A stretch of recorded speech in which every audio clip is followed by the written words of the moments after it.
Hey, Joyful Journeyer. Anita Adams here, your host. And today I want to talk about what happens when life gets messy, when our emotions run amok, and we stop doing the inner work that keeps us feeling grounded, balanced, and moving forward with purpose.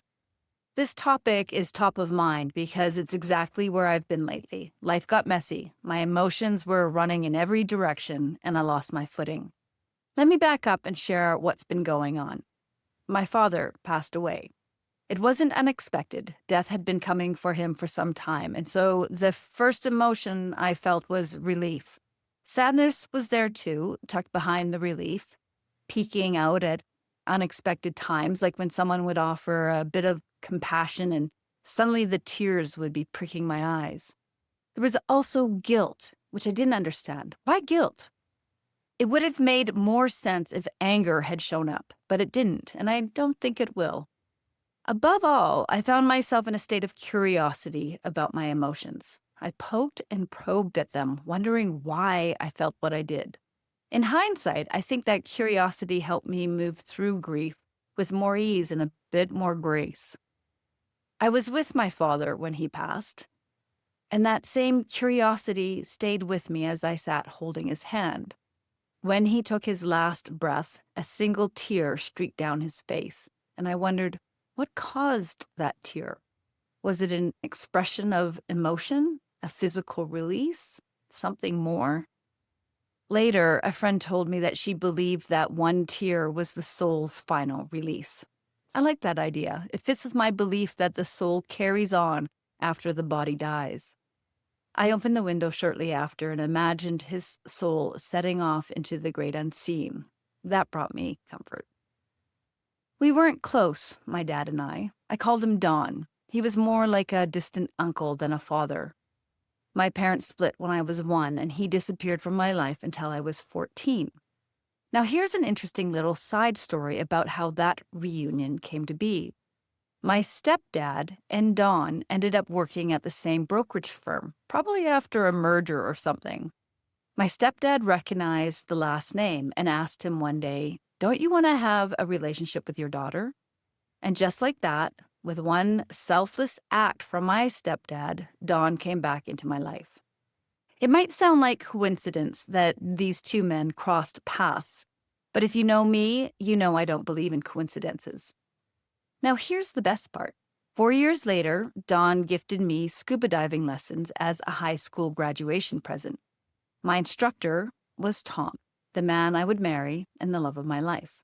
We've been together now for almost 40 years. There's no doubt in my mind that this was divinely guided, and I will forever be grateful to both men who paved the way for Tom to come into my life. In the last couple of years, Don and I grew closer. When his brother passed, I suddenly found myself with power of attorney and the responsibility for his care and well-being. Honestly, I resented that at first, but it brought us closer, and now I see what a gift that responsibility was.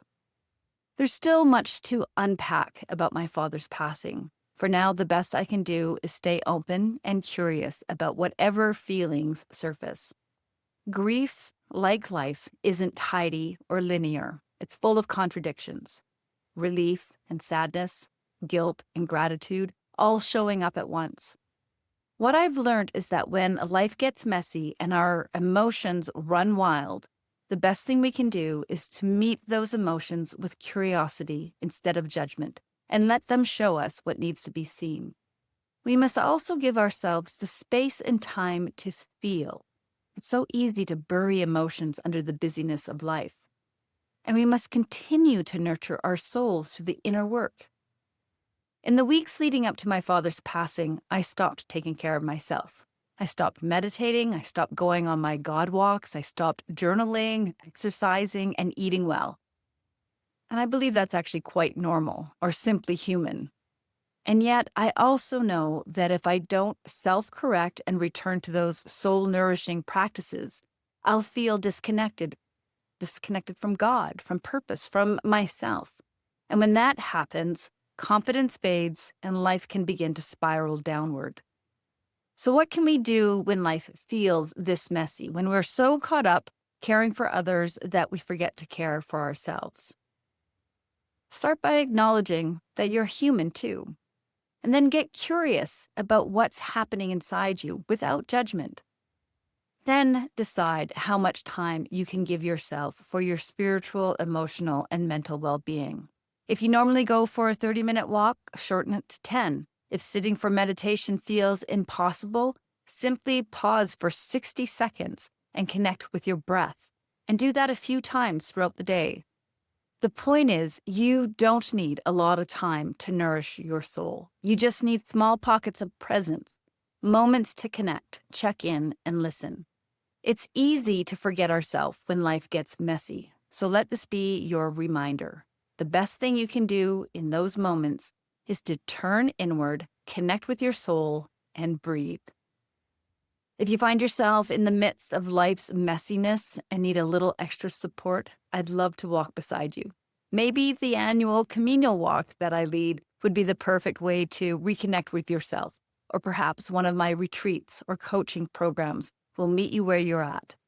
And of course, there's always my book, Whispers of the Soul, like a gentle companion to remind you that you're never alone on this journey. You can find the links to how to connect with me in the show notes. Thanks for tuning in today, Joyful Journeyer. We'll catch you next time. Bye for now.